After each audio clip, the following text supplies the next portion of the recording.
குமாரபுரம் கொலை வழக்கின் தீர்ப்பு பொதுமக்கள் மத்தியில், குறிப்பாக தமிழ் மக்கள் மத்தியில் பல்வேறு உணர்வுகளை ஏற்படுத்தியிருக்கின்றது. அனுராதபுரம் மேல் நீதிமன்றத்தில் அந்த வழக்கு விசாரணை நடைபெற்ற போது ஊடகங்கள் அதற்கு மிகுந்த முக்கியத்துவம் அளித்து செய்திகளை வெளியிட்டு வந்தன. இப்போது தீர்ப்பளிக்கப்பட்டு மேல் நீதிமன்றத்தில் வழக்கு முடிவு வந்துவிட்ட போதிலும் ஊடகங்களில் அதன் முக்கியத்துவம் குறையவில்லை என்றே கூறலாம். குமாரபுரத்தின் படுகொலை சம்பவம் யாவரும் அறிந்த உண்மை சம்பவமே.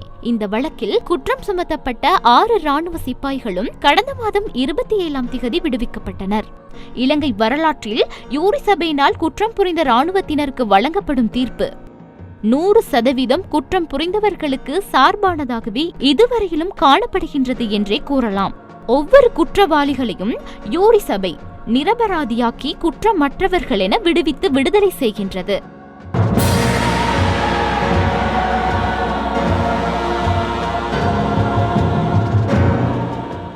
அறம் கூறும் அவையோர் விசாரணை முறைமையானது அருகி வருகின்ற சூழலில் ராணுவத்தினரை தண்டிப்பதிலிருந்து பாதுகாப்பதற்கான ஒரு சிறந்த வழிமுறையாக அதனை கைக்கொள்கின்றதொரு போக்கு காணப்படுகின்றது என்பது சட்ட வல்லுநர்களின் கருத்தாகும். இதற்கு சிறந்த உதாரணமாக மயிலந்தனை படுகொலை வழக்கின் அறம் கூறும் அவையோர் வழங்கிய தீர்ப்பும், இப்போது குமாரபுரம் படுகொலை வழக்கில் எதிரிகள் குற்றமற்றவர்கள் என்ற தீர்ப்பும் குற்றம் சுமத்தப்பட்ட ராணுவத்தினரை பாதுகாப்பதற்கே அறம் கூறும் அவையோர் விசாரணை பயன்படுத்தப்படுகின்றது என்ற சந்தேகத்திற்கு சிறந்த உதாரணங்களாக இருக்கின்றன. மயிலந்தனையில் கடந்த 1992ஆம் ஆண்டு 9ஆம் தேதி ராணுவத்தினர் நடத்திய தாக்குதல் ஒன்றில் 1 வயது தொடக்கம் 15 வயது வரையிலான சிறுவர்கள், ஆண்கள், பெண்கள் உள்ளிட்ட 35 பேர் கொல்லப்பட்டனர். இந்த படுகொலைக்கு சுமார் 10 வருடங்களின் பின்னர் 2002ஆம் ஆண்டு நவம்பர் மாதம் 26ஆம் தேதி அந்த வழக்கின் எதிரிகள் குற்றமற்றவர்கள் என்று தீர்ப்பு வழங்கப்பட்டது. இந்த தீர்ப்பை அடுத்து மயிலந்தனை கொலை வழக்கை மேன்முறையீடு செய்ய வேண்டும் என்று அப்போதைய சட்டமா அதிபரிடம் கோரிக்கை விடுக்கப்பட்டிருந்தது. ஆயினும் அவர் அறம் கோரும் அவையோரின் முடிவுக்கமைய வழங்கப்படுகின்ற தீர்ப்பு ஏற்றுக்கொள்ளப்பட வேண்டும் என்ற மரபு ரீதியான வழக்கத்தை காரணம் காட்டி மேன்முறையீடு செய்ய மறுத்துவிட்டார். மயிலந்தனை சம்பவம் போன்றே திருகோணமலை சம்பவமும் தற்போது பதிவாகியுள்ளது. ராணுவத்தினர் விடுவிக்கப்பட்டுள்ளனர். திருகோணமலை மாவட்டத்தில் மூதூர் பிரதேச செயலாளர் பிரிவில் அமைந்துள்ள குமாரபுரம் கிராமத்தில் இடம்பெற்ற இந்த சம்பவத்தில் 26 பொதுமக்கள் ராணுவத்தினரால் சுட்டுக் கொலை செய்யப்பட்டனர். 36 பேர் காயமடைந்தனர்.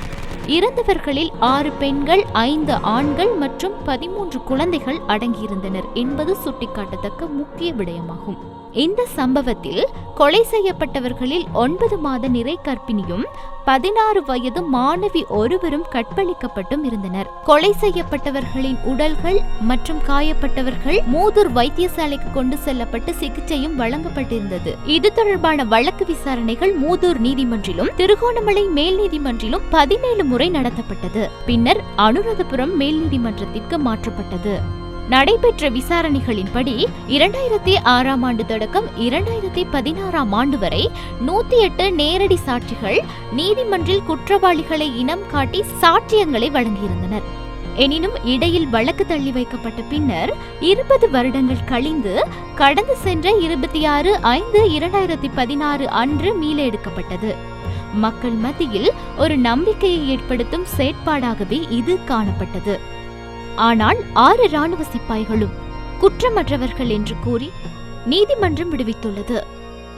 இந்த நிலையில் இந்த வழக்கு தொடர்பில் மேன்முறையீடு செய்ய வேண்டும் என்ற எதிர்பார்ப்பு சமூகத்தில் பரவலாக காணப்படுகின்றது. பலரையும் பல்வேறு உணர்வுகளுக்கு உள்ளாக்கியுள்ள குமாரபுரம் கொலை வழக்கில் வழங்கப்பட்டுள்ள தீர்ப்புக்கு எதிராக குமாரபுரம் மக்கள் விடுத்துள்ள நீதி வழங்கப்பட வேண்டும் என்ற கோரிக்கையை ஜனாதிபதி ஏற்பாரா? அதனை ஏற்று சட்டமா அதிபரை மேன்முறையீடு செய்யுமாறு கூறி நீதித்துறையில் தலையீடு செய்வாரா என்பது தெரியவில்லை.